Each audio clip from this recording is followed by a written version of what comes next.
Hello, my loves. Let's find out today a message from the Holy Spirit, okay?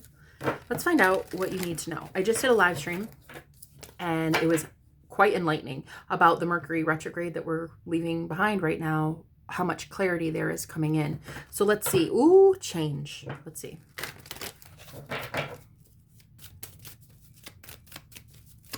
Holy Spirit, please.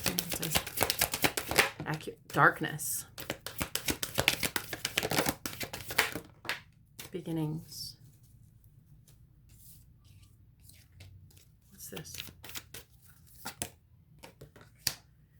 Okay. A lot of you are getting it right. You're getting it so right. You're realizing that you created this version of your person. Your thoughts, your dominant thoughts are creating your reality. And you created them in this way to show up as not calling you, not texting you, not taking you out on dates. Okay? The third party that exists because a reality needed to exist that kept you and your person apart. Because you weren't ready for union yet. You weren't ready to be with that person 24/7. If you were, you'd have already manifested it if you were truly ready, right? So the word to the wise is change the way that you manifest. You're going out there to create in here, and that's not how it works. You have got to go within and realize there's no one to change but self. The only person you're needing to change is you. You're not barking orders at the 3D version of this person, expecting them to change. It's dumb. That's redundant. That's a waste of energy. All you're doing is building more resistance for them. All you're doing in barking orders at your husband that he doesn't put the toilet seat down is manifesting more and more and more episodes of him not putting the toilet seat down. What you should be doing is going into your own imagination, aka God. You are God. You are literally it. You are the source of it all in your reality, all of it. You go up into your own imagination and you say to yourself, wow, you know what I love so much? He's like always putting the toilet seat down now. He cares so much that he's putting the toilet seat down for me consistently all the time. Wow, he just took the dog out for me. Wow, he just brought me my favorite food. Wow, he just brought me flowers.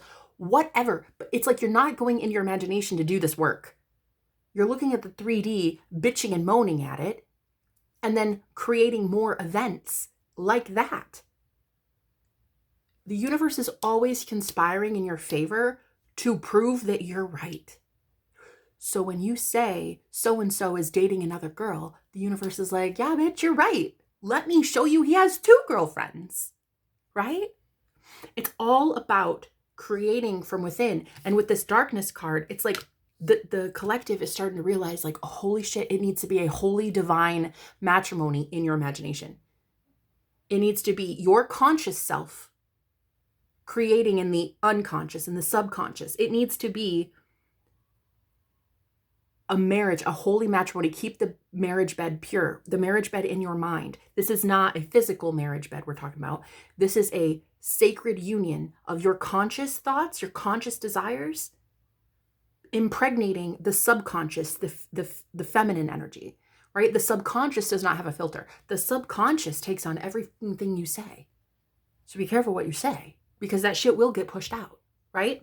And there's something so different happening after this Mercury retrograde. The example I gave was Mercury retrograde this year almost like allowed you to pull back the bow, realign and readjust where you're going to let it go, so that you stop giving energy to shit you don't need to give energy to. You needed to see that in 24 hours a day, 24 hours of your day is pure currency, honey. And you keep expending it on shit you don't want to expend it on. 5 hours with this person, 3 hours a day on this event, 2 hours on this show, 5 minutes calling this energy vampire, right?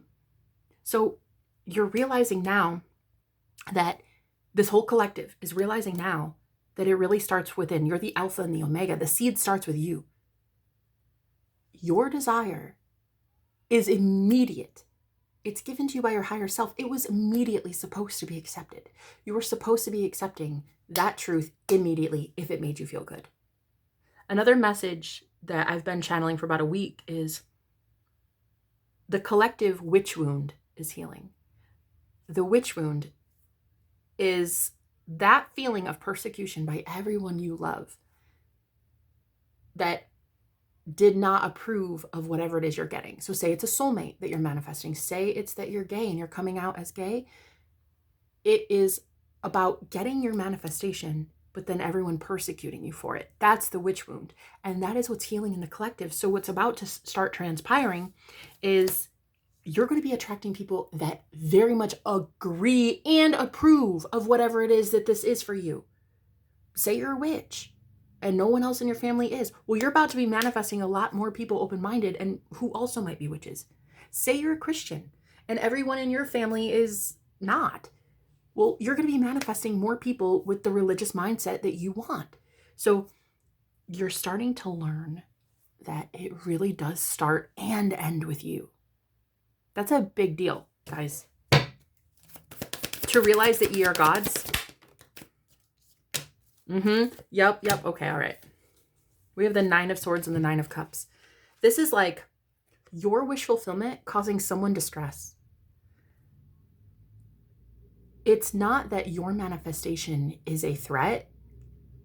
It's that you were right all along in how to manifest, and proof is in the pudding. You knew all along how to do it, and someone just didn't listen to you. Okay?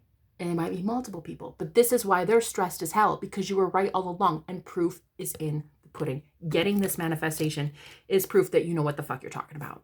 All right?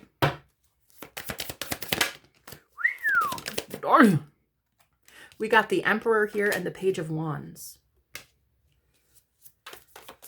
All right, well, this is like, oh my God, the devil. This is like realizing that you as a god cared way too much about human constructs. If you guys ever watch CCC readings, Jean, oh my God, love that guy. If you've ever seen it, there was something he said today, I think it was, that it's like realizing Jesus Jesus doesn't care anymore that he was persecuted.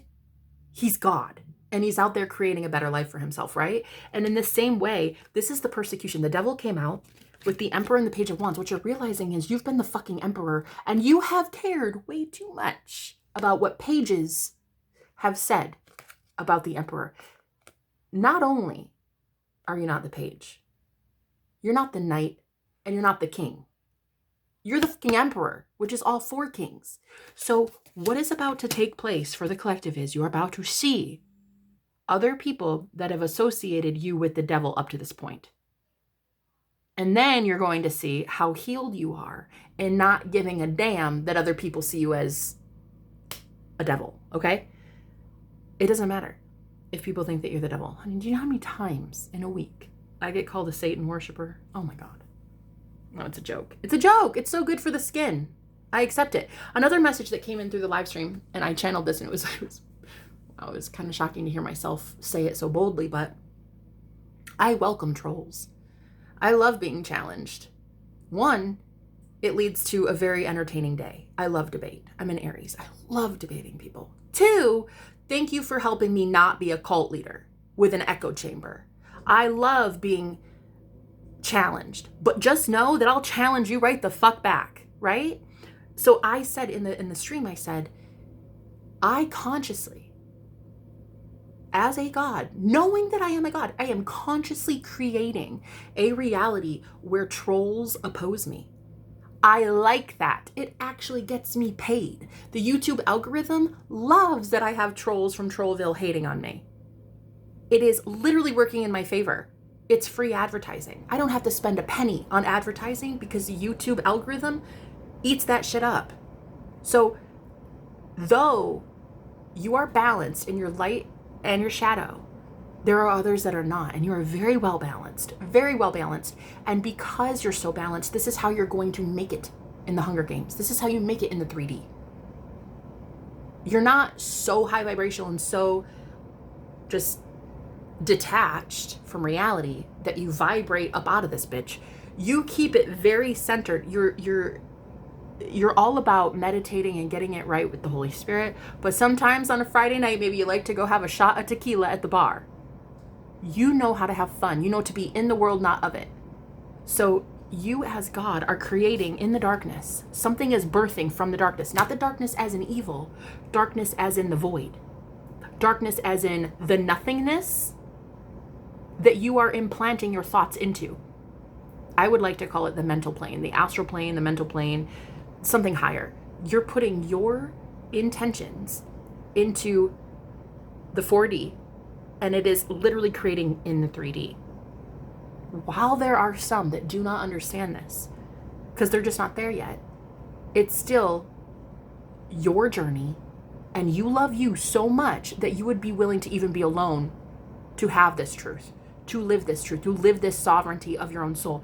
You'd be willing to lose every person, place, and thing, every home, every car. You'd be willing to fall on your own sword and love yourself that much as God. You love God that much that you'd be willing to do anything for it in losing everything.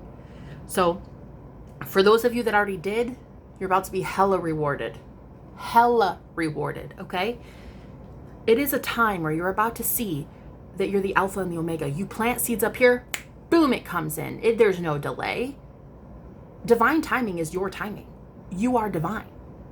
There's no guy in the sky with a timer that says, okay, so it's going to be on March 3rd, 2025 that you get this thing.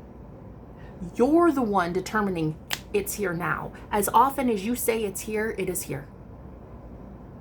Do you say poverty is here? Do you say lack is here? Do you say sickness is here? Be abundant in that. Because you're always abundant. Always. Always. Your thoughts are creating. So isn't it so amazing that you as God are creating a reality where you're abundantly poor and abundantly sick all the time? Isn't that great? Isn't it great that free will exists so much that you get to live that life? I think it's beautiful. I would die 1,000,000 deaths to be able to have that freedom. To be able to say, like, if I want to choose something evil, I'll choose something evil. If I want to choose good, I'll choose good. Because in the Bible, you know, in Genesis, when it said, they are like us. They now know goodness from evil. You know both. And this was another message that came through is like, you already judged yourself, the devil within you, the darkness within you, right? You already judged evil within yourself. Judgment Day already came and went for you. Now Judgment Day externally for the external 3D world is happening. And you are just sitting there, sitting pretty, watching it happen. And I'm sorry to say, but this looks like a lot of distance. This looks like a lot of breakups. You might even be divorcing someone for the first time in 50 years. Whatever it is, this is the great divide. You are separating the wheat from the tares. You as God are separating the wheat from the tares. Those who bow down to God and those who do not. Those who want love and light and healing and those who do not within themselves. Those who want to claim that they are God and those who don't. So a lot of people come on my channel and in my live streams and say things like, but like, that's blasphemy. You're not God. I'm not God. Correction. You're not God because you say you are not. I am God because I say that I am. The beautiful thing about me is I am not a cult leader and then I'm teaching you I'm only God. You also are that powerful. You are also that intense of a creator. Even Jesus in the Bible said, you will do what I do and you're going to do it even more. He was teaching his disciples, you're going to do what I do, but you're going to heal even more people. You're going to be even more powerful. As long as you have the faith of it. Don't be like his disciples when they couldn't heal that kid. They were like, how come I can't heal them? And he said, ye of little faith. That's why. Why you can't heal them? Because you have little faith. You have little faith that you are Jesus. You're not realizing that you are the Christ. Because if you were, you'd be that Prince of Peace. If you were, you'd have already healed that person in your mind. You'd already see them walking. You'd already know they got the call from the doctor that their cancer has been cured. You'd already know that the money is in your bank account. You'd already know that shit. You'd already know that your soulmate got the job. You'd already know. Ye of little faith. So Here it is, a very controversial truth. I'm here for it. I fucking love it. I dig it. As an Aries, Sun, and Venus, honey, I love me some confrontation. You are God. And if anyone wants to say otherwise, well, honestly, they can go to the reality that they created for themselves. Truth be told, it's going to be a shit reality because they keep giving their power over away to an invisible guy in the sky who does not want them to have abundance. The last thing you want to do is associate yourself anymore with those who have consistently, adamantly opposed you as God. Because, honey, they oppose themselves as God too. You got to realize that. They oppose the idea of them being a deity themselves. It's okay. That's why their life looks like shit. Let it. Let them go, because the ones that want the truth are coming toward you. You are attracting those that are really, really, really ready for the truth. And this was a big message that came through in the live stream, is that you're attracting those who need the healing. They're begging for the healing. They're begging for, give me some answers, give me some guidance. Tell me what I can do to find this state of peace that you have found. Collective, you have found it within. And the great thing about you and the collective that I'm channeling for, you're not the type to sit here and blow smoke up people's ass. You're not the enabler. You're not an enabler. This is why I don't even read for people more than 2 or 3 times. I don't even work with clients more than 2 or 3 times. Like, I will tell you, you're becoming too codependent on what I'm teaching. You need to go have your own experiences, right? And that's what this collective, you're so good at knowing when to pull back and let somebody learn their lessons. Do not take that lesson from them. Okay? Any other message here, Spirit? Blessings. After the Mercury retrograde, please. Release. You're releasing those you don't trust. Extremes. Some of you, it might lead to extreme change, like even moving or even changing jobs. It could be something very pivotal in the 3D environment, because you're starting to see that you can't trust that your energy is, when you expend energy and you give it to someone, time, energy, phone calls, compliments, money, it's all energy, right? You give it to someone and they're not ready to do good things with that energy yet. They don't have something to channel it into. They don't have a project, or they don't have a collective, or they don't have a life purpose. It is okay to let them go. It is okay to know that the same source that healed you and protected you and woke you up to the fact that you're God, the same source will be doing that shit for that person in a totally different timeline when you're long gone. You have to trust that the same God that loved you enough to save your ass is about to save that person on their own journey. So this is when you cord cut. This is when you energetically remove yourself, and you know that you are not a bad person for letting that go. Okay? Energetically, not investing so much consciously into that anymore. Any other message, Spirit? Oh, attraction. And what you're noticing is that they are focusing so much on fear. They focus on that fear energy, that's what they're attracting. And a lot of you have to jump ship because you cannot change this person's mind. You can't. You've already tried it, or maybe you haven't tried it. Maybe you haven't tried enough as a conscious creator to manifest a change in that person. And your mind is so unlimited that you could start today if you wanted to. If you think you want that person so badly in your life and you want to hold on to them so badly, well, then go within and start manifesting the version of them that already has changed, that already agrees with you, that already takes you on dates, that already wants to marry you. Manifest that version of them, because what you're focusing on right now, sadly, are those that focus on fear. This person has focused so much on fear, and they've fed that fear mentality. They have fed their ego so much with the fear. This is what they're attracting, using the law of attraction. You either jump ship and you move the fuck along, or you start getting really hella serious about manifesting a change in that person. Because I'll tell you right now, earth angels, light workers, those I read for, the divine, aka you, your source, your inner self, will not put up with this shit for very much longer. It won't happen. you're not going to want to be around people who manifest fear for themselves all the time. One, you're too empathic. Okay? That shit will hurt. Watching a loved one suffer from their own shit thoughts, that will hurt. And two, you're not going to want to do this because you're actually manifesting more people in your life to spend 24 hours a day with that actually have positivity and actually think positive thoughts and they speak positively. And you'll know them by their fruits. You will know which ones to empower and which ones to let go of. You're going to know. Okay? So that's the message today, guys. I love you. And if you want a personal with me, all the information's down below. I do one-on-one coaching if you're interested. I'll talk to you later. Bye.